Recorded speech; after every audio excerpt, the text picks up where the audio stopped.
আসসালামু আলাইকুম, সবাইকে স্বাগতম। বিসিএস কর্মকর্তাদের বিভাগীয় পরীক্ষার জন্য প্রয়োজনীয় যে সমস্ত আলোচনা, সেক্ষেত্রে যে আইন, বিধি এবং প্রবিধানসমূহ সম্পর্কে, বিশেষ করে কোন আইন কত সালে, এর নাম কী ছিল বা প্রবিধানসমূহ কী ছিল, এই সম্পর্কে সংক্ষেপে কিছু আলোচনা করব। তো প্রথমে আসি গণপ্রজাতন্ত্রী বাংলাদেশের সংবিধান, তাই না? এখান থেকে প্রশ্ন আসে বিভিন্ন অনুচ্ছেদ থেকে, সেজন্য যে 4 স্টার দিয়েছি, 5টা স্টার দিয়েছি। সংবিধানের কিন্তু অনেক প্রশ্ন আসে। এরপরে আসি সরকারি কর্মচারী শৃঙ্খলা ও আপিল বিধিমালা 2018, অর্থাৎ সরকারি কর্মচারী বিধিমালা 2018। এখান থেকেও অনেক প্রশ্ন আসে। কিন্তু এখান থেকে কোন কোন প্রশ্নগুলো আসে সেটি আমি পরের দিন আলোচনা করব। একদিনে তো সব আলোচনা করা সম্ভব হবে না, অনেক বড় হয়ে যাবে এই বিশেষ করে আলোচনাটি। সেজন্য আমি আজকে মূলত কোন আইনের বিভিন্ন, বিশেষ করে নাম কি বা কত সালের কত আইন প্রণীত হয়েছে, বিধি প্রণীত হয়েছে, এগুলি আলোচনা করব। সরকারি কর্মচারী বিধিমালা 1979, এখান থেকেও কিন্তু প্রশ্ন আসে। ভালো করে লক্ষ্য করি, একটু সূক্ষ্ম পার্থক্য আছে কিছু। উপরেটা হচ্ছে সরকারি কর্মচারী বিধিমালা 2018, এটা হচ্ছে শৃঙ্খলা ও আপিল। আর পরেরটা হচ্ছে সরকারি কর্মচারী আচরণ বিধিমালা। উপরেটা শৃঙ্খলা ও আপিল বিধিমালা, নিচেটা আচরণ বিধিমালা। আচরণ বিধিমালাটা রচিত হয়, এই বিধিমালাটি 1979 নামে পরিচিত। সরকারি কর্মচারী আচরণ বিধিমালা 1979। এছাড়াও আরও রয়েছে, বিশেষ করে এই বাংলাদেশ সিভিল সার্ভিস নিয়োগ বিধিমালা 1981। এটাও কিন্তু, এখান থেকেও কিন্তু প্রশ্ন আসে পরীক্ষায়। বাংলাদেশ সিভিল সার্ভিস নিয়োগ বিধিমালা 1981। এরপরে আসি বাংলাদেশ সরকারি কর্ম কমিশন প্রবিধানমালা, এই যে পরামর্শকরণের ক্ষেত্রে প্রবিধানমালা 1979। এখান থেকে অনেক সময় প্রশ্ন আসে। এরপরে কার্য বিধিমালা 1996, এখান থেকে কিন্তু প্রশ্ন আসে অনেক। কার্য বিধিমালা 1996,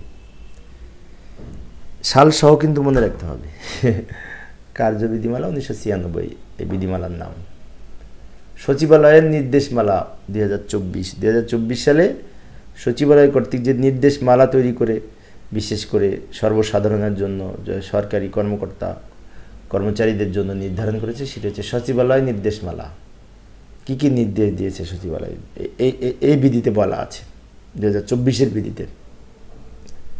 স্থানীয় সরকার, যেমন জেলা পরিষদ, উপজেলা পরিষদ, ইউনিয়ন পরিষদ, এইগুলি এর জন্য নির্ধারিত আইন আছে বা বিধি আছে। নির্ধারিত ছুটি বিধিমালা 1959। 1959টা মানে সবচেয়ে আগের না, বিশেষ করে স্বাধীনতার আগের। নির্ধারিত ছুটি বিধিমালা আগেও ছিল, তাই না? 1959। এছাড়া আরও রয়েছে পদোন্নতি ও নিয়োগ সংক্রান্ত কমিটি, সরকারি কর্মচারী লিয়েন বিধিমালা 2021, পেনশন আনুতোষিক পেনশন সহজীকরণ নীতিমালা 2009 এবং আদেশ 2020। পেনশন সংক্রান্ত দুইটা নীতিমালা আছে, একটা হচ্ছে নীতিমালা 2009 এবং আদেশ, অর্থাৎ পেনশন সহজীকরণ আদেশ 2020, আর পেনশন আনুতোষিক বা নীতিমালা 2009 বলা হয়েছে। এই প্রশ্নটা থেকে, এখান থেকে অনেক সময় প্রশ্ন আসে।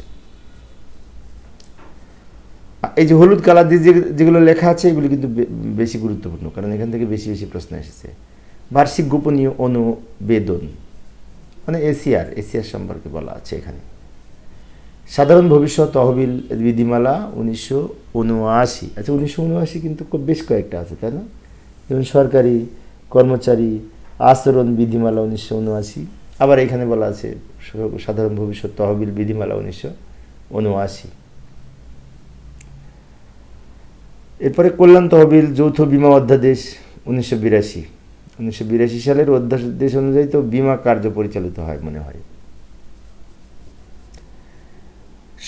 সরকারি চাকরি আইন 2018। আচ্ছা 2018 কিন্তু দুইটা আছে, একটা হচ্ছে সরকারি কর্মচারী শৃঙ্খলা ও আপিল বিধিমালা 2018, আবার এখানে বলা আছে সরকারি চাকরি আইন 2018। দুইটা কিন্তু দুইটা থেকে প্রশ্ন আসে।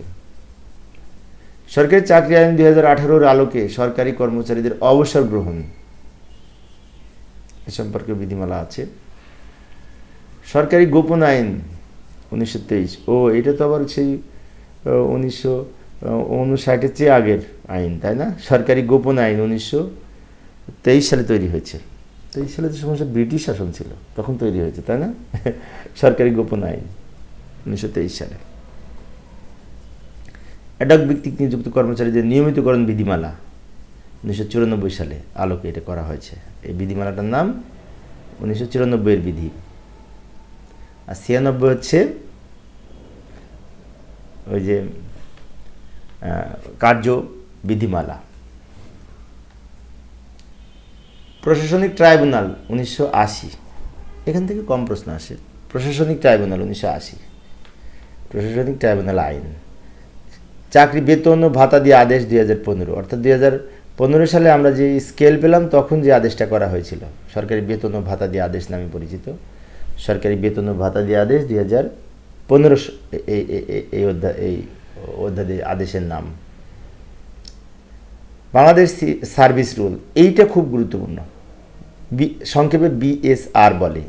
এটা দুইটা পার্ট আছে, পার্ট 1 এবং পার্ট 2। সেজন্য অনেক সময় বলা থাকে BSR এর পার্ট 1-এ এত বিধিতে বলা আছে, এরকম বলা থাকে, তাই না? তো যাই হোক, BSR এর পূর্ণরূপ হচ্ছে বাংলাদেশ সার্ভিস রুলস। এই পার্ট 1 এবং পার্ট 2 আছে, এখান থেকে অনেক প্রশ্ন আসে। ফান্ডামেন্টালস রুলস এবং সাপ্লিমেন্টারি রুলস, এখান থেকে কম আসে প্রশ্ন। সরকারি কর্মচারীর নিয়মিত উপস্থিতি বিধিমালা 2019, এখান থেকে কিন্তু প্রশ্ন আসে, যে হলুদ কালার করা মানে এখান থেকে বেশি প্রশ্ন আসে। সরকারি কর্মচারীর নিয়মিত উপস্থিতি বিধিমালা 2019, এখান থেকে প্রশ্ন আসে অনেক সময়। সরকারি কর্মচারী বিশেষ বিধান অধ্যাদেশ 1979 নিয়ে 3টা আছে, তাই না? এটা সরকারি কর্মচারী বিশেষ বিধান অধ্যাদেশ, বিশেষ বিধান অধ্যাদেশ 1979, তাই না?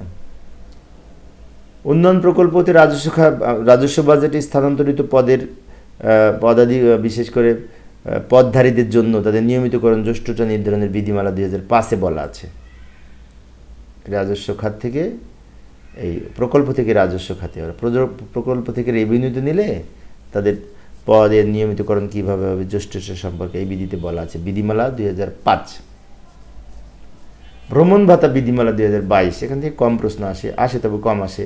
চলতি দায়িত্ব অতিরিক্ত দায়িত্ব প্রদান নীতিমালা 2023। চলতি দায়িত্ব আর অতিরিক্ত দায়িত্ব কিন্তু এক না। চলতি দায়িত্ব হচ্ছে আমার যে পদে আমি আসি তার চেয়ে উপরের পদে প্রমোশন হয়ে আমরা দায়িত্ব পেলাম, এই ধরনের। আর অতিরিক্ত দায়িত্বটা হচ্ছে আমি যে পদে আছি সেই পদে থেকেই সেই পদে বেতন ভাতা দিয়ে সব পাবো, অতিরিক্ত দায়িত্ব পালন করলাম, এইটা বোঝায়।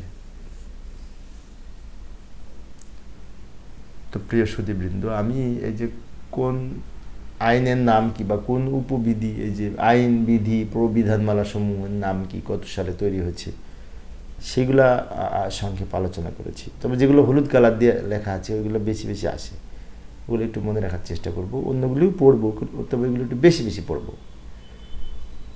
তো পরিশেষে সবাই ভালো থাকবে এবং সুস্থ থাকবে, এই কামনায় খোদা হাফেজ।